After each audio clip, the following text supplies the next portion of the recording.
राहु का गोचर अगले 18 महीनों के लिए हुआ है। ऐसे हाँ। में इसका प्रभाव व्यक्ति के जीवन, करियर और रिश्ते पर किस प्रकार पड़ेगा?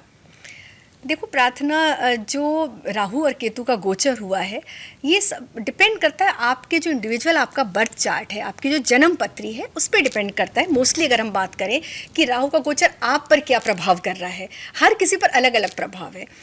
कॉमन प्रभाव की हम बात कर सकते हैं क्योंकि इतना संभव नहीं है, लेकिन हर राशि पर अलग प्रभाव होता है। जिसकी राशि में जिस भाव में राहु या केतु आते हैं, या जिस तरह से अगर नीच के राहु हैं, किस पाप कत्री योग में है, शुभ कत्री योग में, वो सारी चीज़ें डिपेंड करती हैं। लेकिन एक कॉमन चीज़ ये है कि आप देखिए, बेसिक जन्मपत्री देखना कोई बहुत बड़ी बात नहीं होती। अगर आप देख रहे हैं कि आपके सेकंड भाव में राहु आ रहे हैं, धन भाव में आ रहे हैं, तो राहु क्या करता है, आपको उस चीज़ के प्रति एक जुनून दे देता है। ठीक है, आपको कुछ पाना, राहु कहते हैं 11th हाउस में है तो आप जो चाहे वो पा सकते हैं। और केतु आपको विरक्त कर देता है, केतु विरक्ति देता है। तो आप अपनी जन्म पत्रिका का एक बार अध्ययन करते हैं तो जहाँ पर केतु का गोचर हो रहा है उस चीज़ से अपना मोह खत्म कर लीजिए। सेकंड, इस गोचर में अगर आप ईश्वर से जुड़े रहते हैं, आध्यात्मिक रहते हैं, तो केतु आपको बहुत अच्छा रिजल्ट देकर जाने वाले हैं। और राहु कुछ कर गुजरने की जो एक जुनून होता है कि आप बहुत समय से सोच रहे हैं मुझे ये कार्य करना है, प्लानिंग कर रहे हैं, लेकिन वो फलीभूत नहीं हो रहा है, तो उसके लिए ये बहुत अच्छा समय है। दूसरी, अगर हम कॉमन बात करें, देश काल परिस्थिति, देश है इंटरनेशनल क्या है, तो अभी जो घटनाएं लगातार हो रही हैं, आप देख रहे हो कि अभी विद इन 1 मंथ कितनी भयावह घटनाएं हो रही हैं हमारे देश में, तो वो कहीं ना कहीं राहु का प्रकोप है। अब उन जो अपराधी हैं उनकी जन्म कुंडली में राहु का क्या प्रभाव है, कहीं ना कहीं राहु अच्छी अवस्था में नहीं है, नीच का राहु है, उनके साथ एग्रेसिव प्लैनेट जुड़े हुए हैं, तो ये प्रभाव है, आपको भ्रम की स्थिति में ले आता है, आपकी सोचने समझने की क्षमता खत्म कर देता है राहु, जो करना है फटाफट कर देना है, तो ये स्थिति हो जाती है। इसलिए बहुत देख समझ के राहु केतु का गोचर अपनी कुंडली का अध्ययन अवश्य कराना चाहिए। तो ऐसे में किन राशियों को सावधानी बरतनी चाहिए? देखिए, अभी जो 3 राशियां चल रही हैं, कुंभ, मीन और मेष, जिन पर शनि की 7.5 चल रही है, और जो राहु का गोचर है वो कुंभ राशि में हुआ है, तो इन राशियों को बहुत विशेष सावधान रहना चाहिए। जो शनि की ढैया चल रही है धनु और सिंह में, उनको भी सावधान रहना चाहिए क्योंकि सिंह राशि में केतु गोचर कर रहे हैं।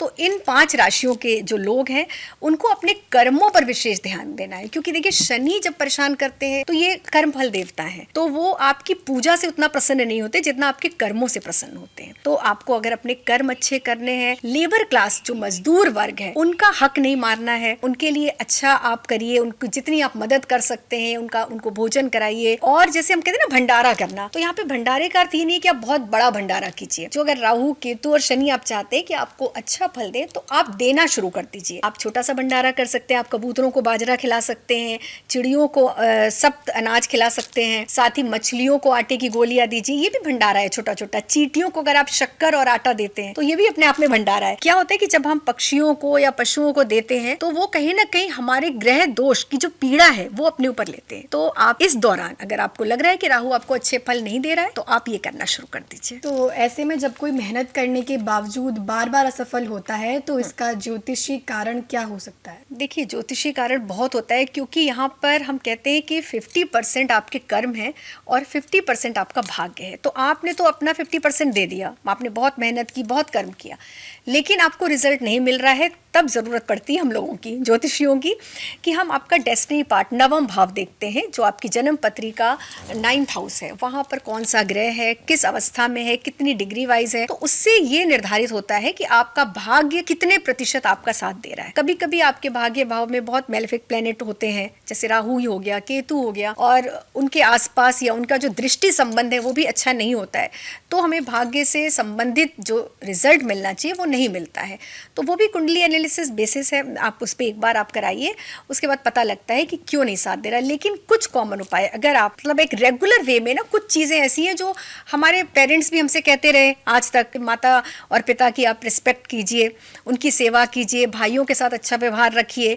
माता पिता की आप रिस्पेक्ट करेंगे, आपका सूर्य चंद्र अपने आप ही ठीक हो जाएगा। अगर आप भाइयों के साथ संबंध अच्छे रखेंगे, आपका मंगल अच्छा रहेगा। आपका शुक्र अगर अच्छा करना है तो आप अपनी बहन, अपनी बुआ, अपनी मौसी, अपनी पुत्री, के साथ अच्छा संबंध रखिए। अच्छा, ये ऐसा नहीं है कि मेल के लिए है, फीमेल को भी ये ध्यान रखना है कि वो अपनी मदर इन लॉ के साथ या सिस्टर इन लॉ के साथ या अपनी डॉटर के साथ जितने अच्छे रिलेशन रखें, वीनस अच्छा होगा। अभी मैंने बताया लेबर क्लास, अगर आप उनको देखते हैं, उनकी मदद करते हैं, तो शनि अच्छा रिजल्ट देगा। राहु केतु के लिए देखिए नशे से दूर रहिए, बहुत अच्छा रिजल्ट देगा। राहु आपको, जब इंसान नशा नहीं करता है किसी भी तरह का, तो राहु अच्छा रिजल्ट देने लगता है। तो इसी तरह हम अपने 9 के 9 प्लैनेट्स को छोटी छोटी चीज़ों से ठीक कर सकते हैं, अपनी दिनचर्या को थोड़ा सुधार सकते हैं। सुबह उठ के आप सूर्य को जल दीजिए।